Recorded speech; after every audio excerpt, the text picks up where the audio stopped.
본문 보겠습니다. 매번 보던 고린도전서에서 떠나서 오늘은 에베소서 2장 1절부터 10절까지 말씀입니다.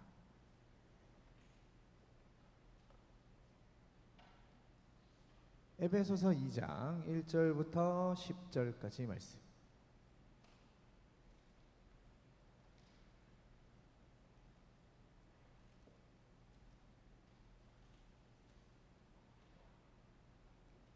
한 절씩 교독하겠습니다. 제가 먼저 읽습니다. 그는 허물과 죄로 죽었던 너희를 살리셨도다.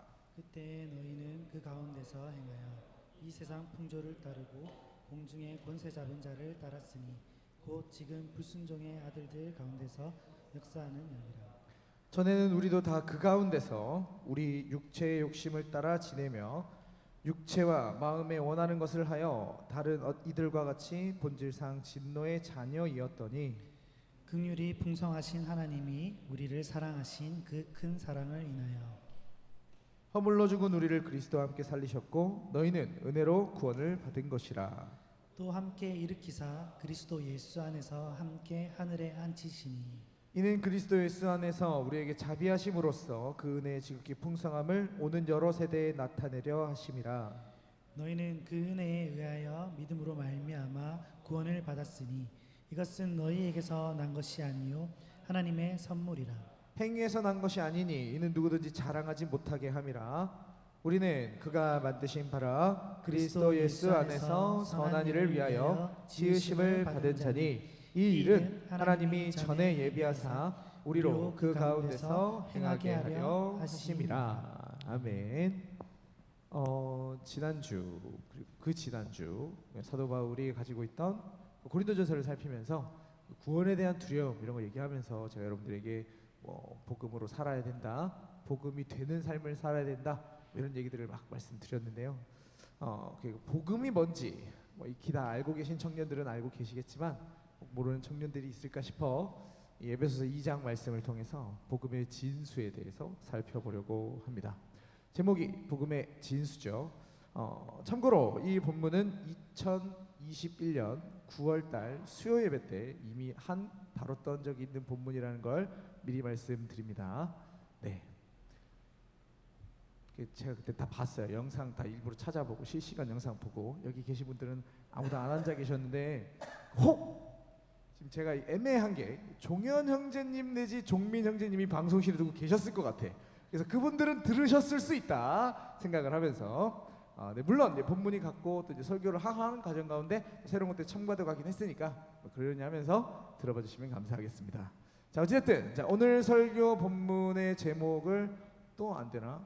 희한하네. 복음의 진수라고 정해봤습니다. 여기서 진수라는 말은요 또 안 됩니다. 넘겨주시겠습니까 혹시? 네, 사물이나 형상의 가장 중요하고 본질적인 부분을 진수라고 합니다. 여기 이제 진수의 뜻이죠. 자, 그래서 오늘은 에베소서 2장 1절부터 10절까지 본문을 통해서 이 복음의 가장 중요하고 본질적인 부분들을 짚어보려고 합니다. 교회 오시고 또 이제 교회 온 지 얼마 안 되신 분들이나 복음에 대해서 한번 되짚어볼 필요가 있는 분들은 주의 있게 들어주시면 좋겠고, 이미 복음에 대해서 늘상 잘 들어왔고 잘 알고 계신 분들이라고 하더라도 이 본문을 통해서 함께 은혜 받는 시간이 되기를 소원합니다. 네, 이게 또 안 넘어가지거든요. 네. 사랑하는 성도 여러분, 일단 복음이 뭡니까? 복음. 우리는 말 그대로 복된 소식, 기쁜 소식을 복음이라고 부릅니다. 그리고 우리가 살아가는 이 세상에는 다양한 기쁜 소식들이 있어요. 취업을 간절히 기다리던 사람에게는 회사에 취업했다라고는 합격 통보가 복음이겠죠. 대학 진학을 간절히 기다리던 수험생에게는 원하는 대학의 합격 소식이 복음입니다. 불치의 질병 가운데 있는 사람에게는 그 질병을 치료할 수 있는 치료약이 개발되었다라는 소식이 기쁜 소식일 겁니다. 이렇듯 각 사람의 상황에 따라 그리고 그 정도에 따라 기쁜 소식, 복음은 다양할 수 있습니다. 그러나 성경은 이러한 세상의 다양한 기쁜 소식들에 복음이라고 하는 단어를 내어주지 않아요. 성경은 결코 제가 방금 말씀드린 이런 것들을 복음이라고 불러주지 않습니다. 오늘날 한국교회 안에 많은 사람들이 교회가 성경이 말하는 복음을 잃어버렸다고 성경의 복음을 그 참된 복음을 회복해야 된다라고 많이들 이야기를 합니다. 그러나 솔직하게 말씀드려서 이 땅에 어떤 교회를 가더라도 이단이 아니고서는 복음을 말하지 않는 교회는 없어요. 십자가 달아놓고 여기가 교회다라고 하는데 치고 복음을 말하지 않는 교회는 없다라는 말입니다. 심지어 이단이라고 하더라도 복음 비슷한 것을 이야기합니다. 물론 그러다가 끝에 가서는 뭐 이만희가 재림 주라느니 뭐 이곳에만 구원이 있다느니 헛소리를 하고 말겠지만 성경 말고 다른 것을 믿으라고 한다느니 뭐 이런 끝은 달라질 수 있을지언정 어찌됐든 이단조차도 복음이 있다라는 말이죠. 무슨 말이냐? 오늘날 교회 안에 복음이 없는 것은 아니라는 말입니다. 자, 그렇다면 왜 오늘날 그렇게 많은 목회자들이, 그렇게 많은 깨어있는 신앙인들이 복음을 회복해야 된다 말하고 있는 것인가? 복음이 없어서가 아니라는 거죠. 부족한 저의 생각으로는 오늘날 교회의 진짜 문제점은 복음이 없는 게 아니라 복음의 다른 많은 것을 첨가하는 게 문제라고 생각을 합니다. 예를 들어 볼까요? 새빨간 복음이 새빨간색이라면 그 새빨간 복음에 이것 저것 각자의 기호에 맞게 물도 타고 탄산수도 넣고 우유도 넣고 달달한 시럽도 듬뿍 넣고 해서 복음이 들어있기는 한데 다른 것을 너무 많이 타서 새빨간 복음이 아니라 언뜻 봐서는 이게 붉은색인지 하얀색인지 분간할 수 없을 만큼 옅은 분홍색의 복음을 만들어버린 것, 복음의 본질이 흐려져 복음의 농도가 옅어진 게 오늘날 한국교회의 문제가 아닌가 생각해 봅니다. 그렇다면 오늘날 교회 안에서 복음에 첨가되는 것들에는 뭐가 있을까요? 앞서 제가 말씀드렸던 세상의 기쁜 소식, 믿지 않는 자들도 다 기뻐하는 그런 소식들이 있어요. 예수 믿으면 복 받는다, 마음의 평화를 얻는다, 건강해진다, 하는 일마다 잘 된다, 성공한다, 땅 사면 땅값 오르고 주식 사면 주식이 오르고 가게를 내면 대박이 터지고 직장에서는 승진하고 인간관계도 다 잘 풀린다, 가지고 있던 질병도 낫고 심지어 좋은 사람 만나서 결혼도 하고 잘 먹고 잘 산다더라. 금방 제가 앞서 말씀드린 이런 다양한 세상의 복음이 성경이 말하고 있는 그 새빨간 복음의 색을 흐리고 있다는 거죠. 흔히 기복주의 뭐 이렇게 얘기를 하죠.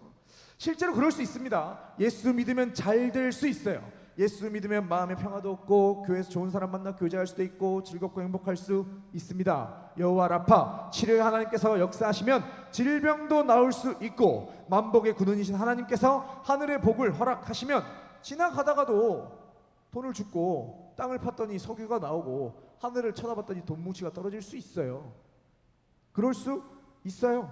가지고 있던 땅값이 오르고 취업도 하고 좋은 사람 만나 결혼도 하고 잘 먹고 잘 살 수 있습니다. 그러나 성경은 이것들에게 이 세상의 이러한 기쁜 소식들의 복음이라고 하는 귀중한 단어를 내어주지 않는다라는 거예요. 성경의 입장에서 이것들은 복음이 아닙니다. 그렇다면 성경이 말하는 복음이 무엇인가?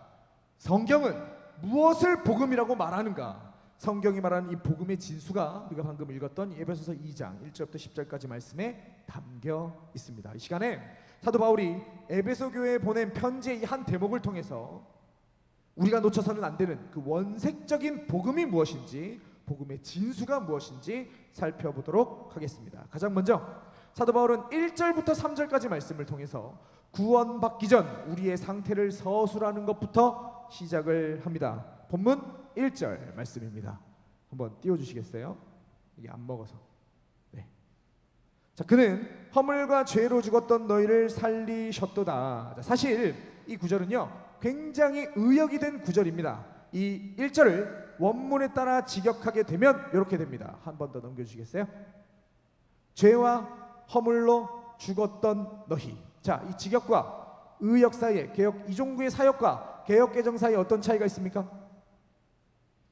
빨간 거랑 흰 거랑 무슨 차이 있죠? 네? 아, 죄와 허물의 순서가 달라졌다. 뭐 그것도 있네요. 네, 그건 제가 캐치하지 못했습니다. 네, 또 살렸도다. 그는이라는 단어와 살리셨다는 단어가 없어요. 그렇죠? 이게 나중에 저기 뒤에 5절 가서야 등장하는 거거든요. 여기는 그냥 이렇게 뚝 시작해요. 죄와 허물로 죽었던 너희들로 1절이 끝납니다. 근데 이게 말이 안 되잖아요. 그렇죠?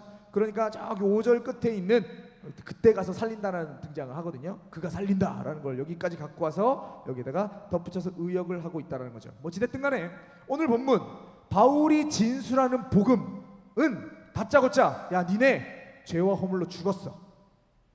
니네는 허물과 죄로 죽은 존재들이야 라고 하는 선포로부터 시작을 하고 있다라는 겁니다. 자, 여기에 먼저 허물이라는 단어는요, 정해진 경계를 넘거나 바른 길을 벗어나는 것을 뜻하는 말이고, 죄라는 단어는 표적을 빗나가거나 표준에 미치지 못하는 걸 뜻하는 단어입니다. 자, 그러나 이 두 단어를 굳이 이 본문 안에서 세밀하게 구분하는 건 그다지 의미가 없어요. 왜냐하면 이 두 단어를 바울 서신 안에서 찾아보면 교호적으로 사용이 되거든요. 동의어로 써요. 사도 바울이 죄라고 그랬다가 같은 개념을 허물이라고 했다가 마음대로 교차하면서 쓰고 있습니다. 그러니까 여기서는 이 두 단어의 각각의 뜻이 뭐고 이 두 단어의 차이점이 뭔지를 따지는 것보다 왜 사도 바울이 지금 이 똑같은 뜻의 두 단어를 같이 쓰고 있는지를 생각해 봐야 되는 거예요. 왜 함께 사용하고 있는가? 똑같은 말을, 이걸 생각해 봐야 된다라는 거죠. 사도 바울은 죄라는 뜻을 가진 두 단어 허물과 죄를 모두 반복해서 이 시간에 사용하므로 무언가를 강조하고자 했습니다. 사도 바울이 강조하고자 했던 거, 그게 뭘까요? 그게 뭘까요? 넘겨주시겠어요? 네, 죄의 심각성입니다. 우리 안에 있는 죄악이 결코 작지 않다라는 거, 우리 안에 있는 그 죄라는 것이 얼마나 심각한 것인지를 강조하기 위해서 죄라는 뜻을 가진 두 단어를 굳이 반복해서 쓰고 있는 거죠. 그렇습니다. 우리 안에 있는 죄라는 문제는 결코 작은 문제가 될 수 없습니다. 그 어떤 문제보다 심각한 문제이고 그 어떤 것보다 시급히 처리해야 되는 급한 문제입니다. 그러나 사람들은 이 죄의 문제를 현실의 육의 문제들보다 심각하게 생각하지 않아요. 당장 벌어먹고 살아야 되는데 먹고 사는 게 먼저지 무슨 죄 같은 부담스러운 얘기를 하고 있는가. 일단 먹고 사는 것부터 생각하고 그 다음에 죄 이야기하자라고 편히들 말합니다. 세상 사람들만 그럴까요? 아닙니다. 교회 안에 있는 사람들도 이 말에, 제가 쭉 말씀드린 이 세상 사람들의 생각에 주저없이 고개를 끄덕입니다. 죄가 어떻고 뭐가 어떻고 복잡하고 머리 아프고 새끼라는 거죠. 교회 사지 말라는 겁니다. 교회 안에 있는 사람들도 그렇게 주장을 하고 있다는 거죠. 그러나 죄는 결코 가볍지 않습니다.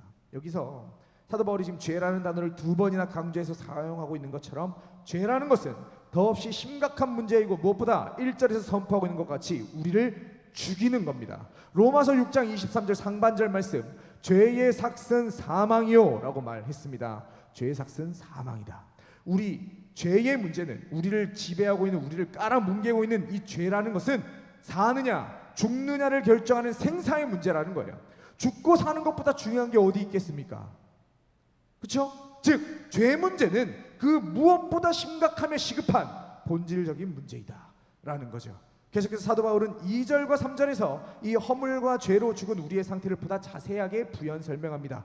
2절 말씀, 그때에 너희는 그 가운데서 행하여 이 세상 풍조를 따르고 공중의 권세 잡은 자를 따랐으니 곧 지금 불순종의 아들들 가운데서 역사하는 영이라. 먼저 허물과 죄로 죽었던 그때에 우리는 그 가운데서 행했다라고 사도 바울이 말하고 있어요. 이게 이 전체 맥락 가운데 굉장히 중요한 어구입니다. 잘 기억해 두시고요. 여기서 이 가운데서 행한다라는 단어는 헬라어로 페리파테오라는 동사인데요, 걷다, 행하다, 살다라는 뜻을 가진 단어입니다. 한 사람의 행위가 아니라 단순히 한 사람이 걷는 행위 뭐 이런 행위가 아니라 총체적인 삶의 방향성을 가리키는 단어로 여기서 사용되고 있어요. 우리가 지금 무엇을 추구하고 무엇을 바라보고 우리의 삶 가운데 그 방향성이 어디를 향해 있는가, 우리 삶의 궁극적인 목적이 무엇인지를 나타내는 단어가 여기 그 가운데서 행한다라는 단어입니다. 자, 그러면 우리가 그때에 어디 가운데서 행했는가? 그 가운데서 행했다라고 본문이 얘기하죠. 여기에 그는요 1절에 허물과 죄로 인한 죽음, 그 사망을 받는 단어입니다. 즉 그 전에, 예수 믿기 전에 아직 예수 안 믿으신 분들은 지금 이 상태가 허물과 죄로 인한 죽음의 상태이고 사망을 향해서, 그 죽음을 향해서 다름박질하고 있는 상태다라는 말이죠. 자, 그리고 이러한 허물과 죄 가운데서의 삶은 보다 구체적으로 세상 풍조를 따르는 삶이며 공중권세 잡은 자 곧 지금 불순종의 아들들 가운데서 역사하는 영 사단을 따르는 삶입니다. 먼저 세상 풍조, 이거는요 죄로 인한 타락한 이 세상 전체를 가리키는 말로 우리가 타락한 이 세상의 정신과 사고방식, 타락한 세상의 가치체계에 순응하며 따라가고 있음을 묘사하는 단어입니다. 세상이 보여주는 대로, 세상이 주입하는 대로, 세상이 생각하는 대로, 세상이 우리에게 요구하는 대로 그대로 쫓아가고 있다라는 걸 묘사하는 단어 세상 풍조. 그리고 그 다음에 우리는 공중권세 잡은 자, 지금도 불순종 아들 가운데서 역사하는 영 곧 사단을 따랐던 삶을 살았습니다. 자, 이것은 우리가 사단의 지배하에 있었던, 사단의 종로로 타던 존재라는 것을 우리에게 보여주고 있습니다. 여기 사단이라는 건요 영적 존재인데 마귀로 번역도 되죠. 뭐 루시퍼 등등등, 타락 천사, 귀신, 대빵 뭐 이런 애들입니다. 이 사단은요 지금도 모든 불신자들 가운데서 역사하는 영입니다.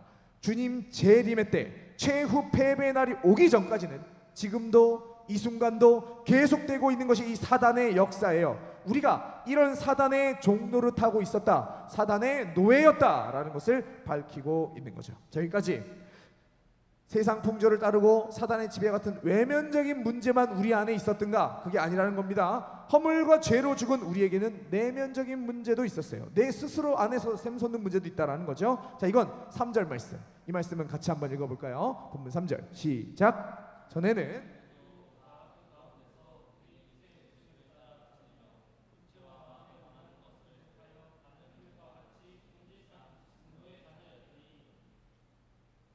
자, 죄라는 것은요 우리의 내부에서도 활개치는 겁니다. 그 영향을 강하게 보여주고 있다라는 거죠. 먼저 우리 내부를 들여다보면 육체의 욕심이 있어요. 이건 뭐 정욕이라고도 번역할 수 있는 단어인데 정욕을 따라 우리가 살아갔다라는 겁니다. 자, 그러면 욕심만 문제이냐? 아닙니다. 육체와 마음에 원하는 것도 죄로부터 자유로울 수 없다라는 말이죠. 자, 여기 등장하고 있는 이 마음이라는 단어는 단지 인간 내면의 감정적인 측면을 지칭하는 말이 아닙니다. 여기에 마음 디아노니아라는 단어는 인간의 전인을 지칭할 때 사용되는 단어예요. 즉 인간의 전인, 뭐 굳이 플라톤적인 개념을 갖고 설명을 해보자면 이성과 감정과 이성, 의지, 이 전부가 인간 내면의 그 모든 영역이 죄의 영향력 아래에 있었다라는 것. 말 그대로 전적으로 타락했다, 선한 것이 단 요만큼도 없었다라는 걸 묘사하는 단어입니다. 자, 그리고 이러한 우리의 상태를 사도 바울이 이 내면적인 상태를 이렇게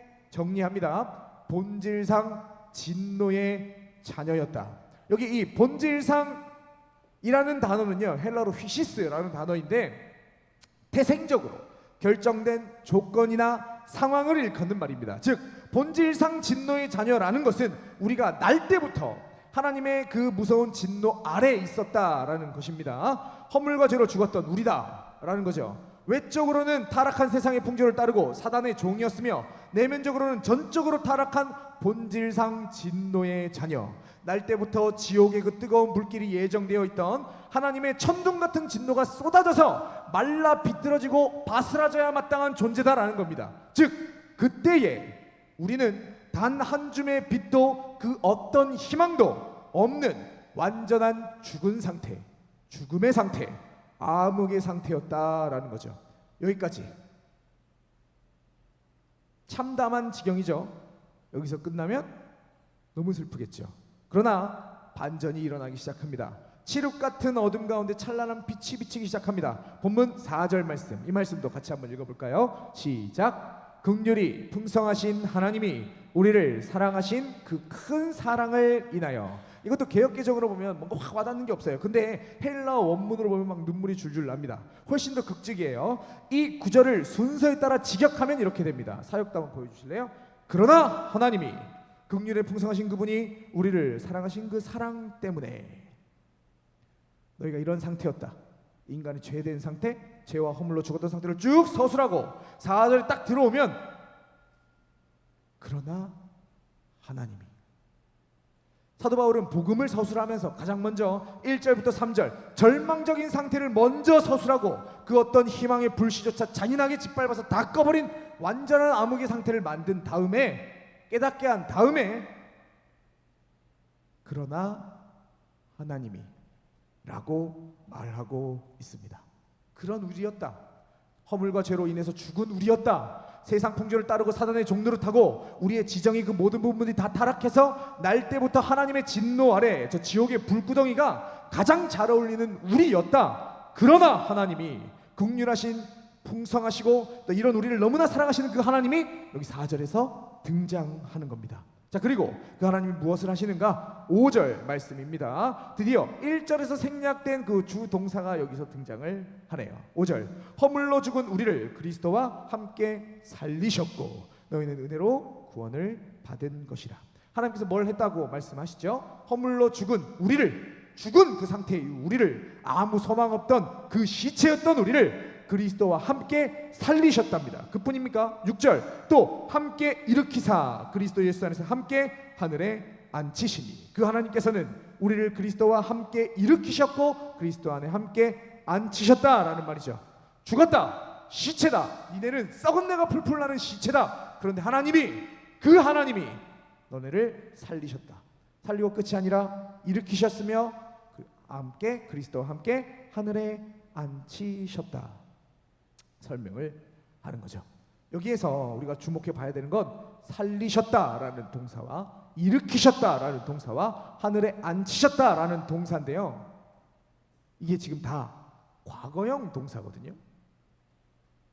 그러니까 나중에 내가 오늘 예수 믿으면 나중에 세월이 지난 다음에 살아날 수 있고 일으켜질 수 있고 하늘에 앉을 수 있구나 라는 걸 말하는 게 아니라 이미 이 모든 것들이 다 이루어졌다. 그리스도 예수 안에서 그리스도라는 그 아름다운 그 십자가를 통해서 이것들이 이미 우리 안에 이루어져 있다라는 걸 우리가 이 말씀을 통해 확인할 수가 있는 거죠. 뿐만 아니라 이 동사는 전적으로 하나님만 주어입니다. 즉 우리를 죽은 자 가운데서 살리시고 일으키시고 함께 하늘에 앉히신 그것은 하나님 그분이 하신 일이다라는 것이 이 본문이 5절과 6절의 이 동사 세 개가 우리에게 전달하고 있는 바입니다.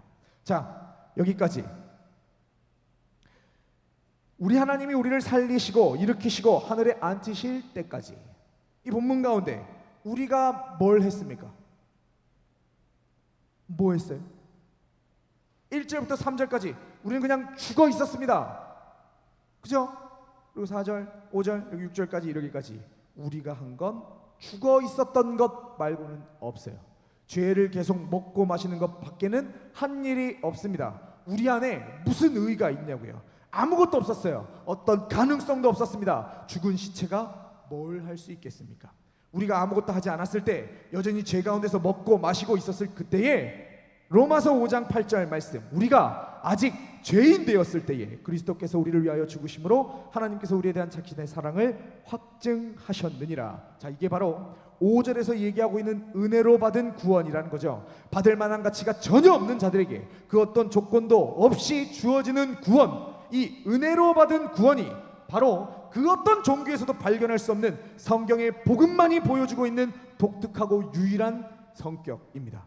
이 놀라운 은혜는 8절에서 보다 확대되어 기술이 됩니다. 오늘 본문 8절 말씀, 너희는 그 은혜에 의하여 믿음으로 말미암아 구원을 받았으니 이것은 너희에게서 난 것이 아니요 하나님의 선물이라. 이 구원이라는 게 우리에게서 난 것이 아니랍니다. 그렇죠? 우리가 쭉 살펴본 바대로 우리가 한 건 개뿔 아무것도 없어요. 아무것도 안 했어요. 다 그분이 하신 일이라는 거죠. 그러니까 하나님의 선물이라는 겁니다. 전적인 하나님의 행위, 이게 바로 우리가 누리는 은혜의 구원이다 말하고 있습니다. 특별히 여기 8절에서 기독교 복음에서 결코 빼놓을 수 없는 중요한 단어 하나가 등장을 하네요. 믿음이란 단어죠.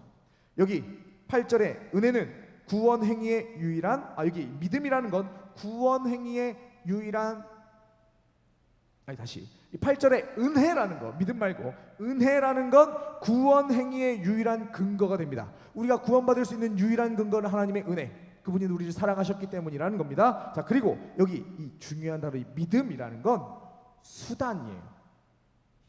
그것에 의해서 한 사람의 삶을 완전히 바꾸는 수단이 믿음이다. 도구라는 겁니다. 여기서 오해하시면 안 될 게 있어요. 믿음 자체가 우리를 구원하는 것이 아닙니다. 우리의 믿음이 우리를 구원하는 게 아닙니다. 믿음은 단지 도구일 뿐입니다. 이 믿음 자체를 사용하셔서 사람을 구원하시는 건 전적으로 하나님이시다라는 걸 기억하셔야 돼요.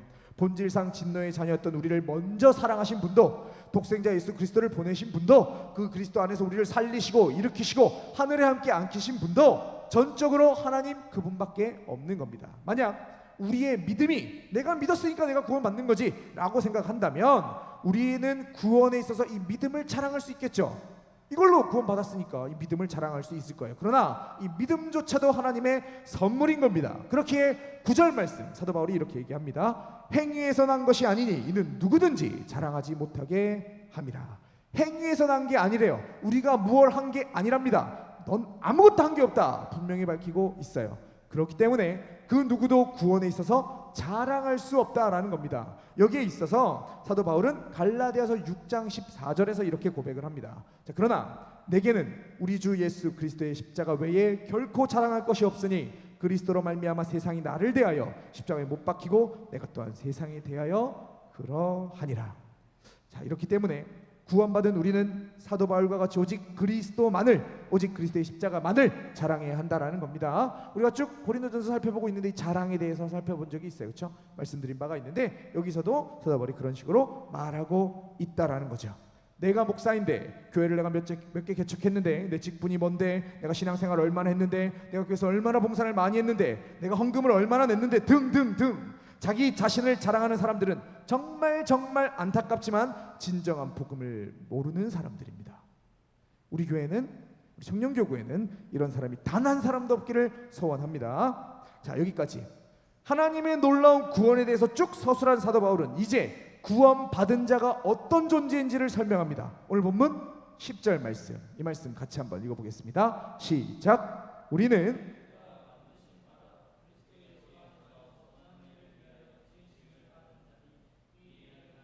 전에 예비하사 우리로 그 가운데서 행하게 하려 하심이라. 자, 먼저 우리는 그가 만드신 바라, 구원받은 우리가 하나님께서 만드신 것 곧 하나님의 피조물이라고 선포합니다. 그리고 우리가 그리스도 예수 안에서 선한 일을 위하여 지음을 받았다 말하죠.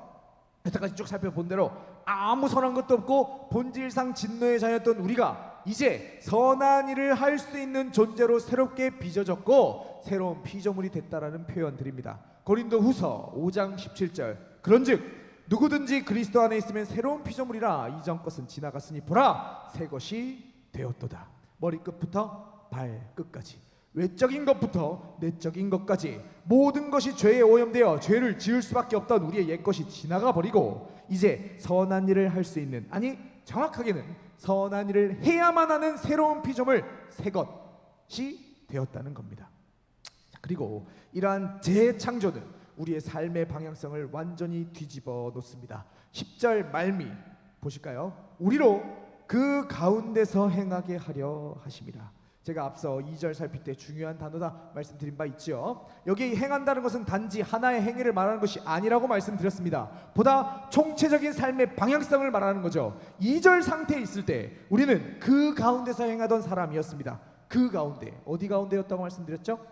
허물과 죄로 인해 죽었던 상태, 사망을 향해 다른 박질 치고 있던 우리였다는 거예요. 자, 그런데 여기 10절에서 2절의 그 문구가 다시 반복됩니다. 똑같이 그 가운데서 우리는 행합니다. 그러나 그 가운데에 그가 담고 있는 의미는 이제 정반대이죠. 전혀 다른 개념입니다. 우리가 향해 가고 있던 그 삶의 방향이 이제는 뒤집어진 거예요. 우리는 이제 더 이상 사망 가운데 사망을 향해 달려가지 않습니다. 우리는 이제 생명 가운데로 옮겨졌고 생명을 향해, 그리스도를 향해 달려간다라는 겁니다. 그리스도 안에서 그 가운데서 행하고 그 가운데서 살아내는 새로운 피조물이 되었다라는 겁니다. 그렇기에 복음은 반드시 변화를 동반합니다. 복음에는 사람을 본질부터 변화시키는 능력이 있다라는 거죠. 삶의 변화를 가져오지 않는 복음은 없습니다. 감히 말씀드립니다. 사람이 바뀌지 않는 복음은 가짜 복음입니다. 그것이 크든 그것이 작든 변화의 정도에 있어서, 그리고 그 변화가 나타나는 시간에 있어서는 얼마간의 차이가 있을지언정 복음에 부딪힌 사람은, 복음을 경험한 사람은 반드시 변해야만 하는 겁니다. 종종 교회 안에 참 변하지 않는 사람들을 봅니다. 한결같은 사람을 봐요. 10년이 됐든 20년이 됐든 어떤 직분을 받았든지 간에 똑 똑같은 죄를 짓고 똑같은 모습을 보이고 있는 사람들을 봅니다. 조금도 변하지 못하고 자신의 기질대로 생활하고 있는 사람들 우리는 종종 발견할 수 있습니다. 정말 안타깝게도 그 사람은 아무리 오래 신앙생활을 했다고 할지라도 복음을 경험하지 못한 사람입니다. 복음은 단지 구원받기 위해 필요한 하나의 관문이 아닙니다. 복음은 삶의 변화를 포함합니다. 삶의 변화까지 그 방향성 자체가 뒤집어지는 것, 사람이 새 것으로 변화되는 것까지가 복음입니다. 우리 청년교구가 복음 위에 굳게 서는 공동체가 되기를 소원합니다. 복음을 그저 지나가고 마는 게 아니라 복음 위에서 복음으로 살아내는 삶으로 복음을 증명하는 그런 공동체가 되기를 소원해요. 마지막으로 1절부터 10절까지 쭉 살폈는데 7절 안 봤거든요. 마지막 7절에서도 복음의 특성, 놓쳐서는 안 되는 복음의 특성이 하나 담겨 있습니다. 이 말씀도 같이 한번 읽어볼까요? 본문 7절 말씀 시작. 이는 그리스도 예수 안에서 자비하심으로써 그 은혜의 지극히 풍성함을 오는 여러 세대에 나타내려 하심이라. 여기 7절엔 구원의 목적이 제시되고 있습니다. 왜 하나님께서 우리를 구원하셨는가? 왜 죽어 나자빠진 우리를 살리시고 일으키시고 그리스도 안에서 그분 옆에 앉히셨는가? 왜 우리를 구원하셨대요? 이 7절 말씀은 우리를 하나님의 은혜의 지극히 풍성함을 오는 여러 세대에 나타내게 하기 위해서, 우리를 통해 그런 일들을 하시기 위해서, 하나님의 그 놀라운 은혜, 그 지극히 풍성한 은혜를 두고 세월이 흐르면서 오고 오는 세대 가운데 끊임없이 드러내고 나타내라고 우리를 구원하셨다라는 거죠. 어떻게 이것이 가능한가? 복음을 듣고 끊임없이 구원받는 사람들을 통해서, 비록 세대가 바뀌고 시대가 흐르지만 그 가운데 그리스도 안에서 구원받는 사람들이 끊임없이 일어남을 통해서 하나님의 은혜가 계속 드러나야만 한다라는 겁니다. 여기서 우리는 복음의 마지막 특성, 복음의 확장성을 확인합니다. 복음은 퍼져나가야만 하는 겁니다. 오고 오는 세대에 지역을 넘어, 언어를 넘어, 시간을 넘어 전해져야 마땅한 거죠. 그래서 이 교회에서 끊임없이 예수 그리스도를 구주로 고백하는 신자가 태어나야 합니다. 에이, 그건 뭐 장년들이 알아서 하겠지. 아닙니다. 여러분들도 이걸 짊어져 주셔야 합니다. 이게 복음이고, 이게 하나님께서 그대들을 구원하신 이유이니까. 전도해야겠죠.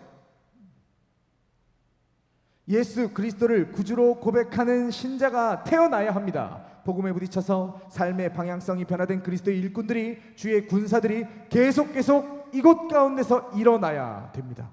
그렇게 전도해야 한다. 우리에게 전해진 그 복음을, 우리를 살게 한 그 생명의 복음을 전해야 한다. 특별히 이 본문은 오고 오는 여러 세대의 시간적인 것들을 강조하고 있어요. 우리만 구원받고 마는 게 아니라 우리 다음 세대도 이것을 메꿔야 된다 라는 거죠. 네, 본의 아니게 저희 중고등부 수련회 섬깁니다. 그 아이들이 예수를 만날 수 있도록, 그대들을 뒤바꾼 그 복음에 반응할 수 있도록 그 시간들 가운데 많이 동참해 주시고 기도해 주시고 함께 해주시면 감사하겠다. 권면드립니다. 복음을 전하는 것, 나를 통해 그리스도의 복음이 드러나는 것, 이게 우리가 구원을 받게 된 이유다라는 거 꼭 기억하시기 바랍니다. 말씀을 정리합니다. 이게 복음입니다. 제가 쭉 설명드린 거, 허물과 죄로 죽은 그 어떤 희망도 없는 본질상 진노의 자녀인 우리를 하나님께서 은혜로 믿음이라는 수단을 사용하셔서 구원하신 것, 우리를 그리스도와 함께 살리시고 일으키시고 하늘에 앉히신 것, 그리고 그렇기 때문에 더 이상 허물과 죄 가운데가 아니라 그리스도 안에서 행하는 것, 그 삶의 변화까지 포함하는 것, 그리고 오고 오는 세대에 전해져야 마땅한 것, 이게 바로 성경이 말하는 복음입니다. 우리 안에 이 복음이 밝히 드러나기를 소원합니다. 자녀들 중단해 주시고요. 세상의 헛된 복음들에 오염되고 희석된 가짜 복음 아니라 죽은 자를 살리는 능력의 복음이 그대로 오롯이 이곳 가운데 존재하기를 소원합니다. 그리고 우리가 경험하고 보존하고 있는 이 복음을 통해 이곳에서 끊임없이 그리스도인들이 태어나게 되기를 소원해요. 참된 복음을 찾기 힘든 이 혼란한 시대에 복음으로 부응하는 복음의 능력이 살아 숨쉬는 우리 청년교구가 되기를, 우리 주례교회가 되기를 이 시간 주님의 이름으로 축복합니다.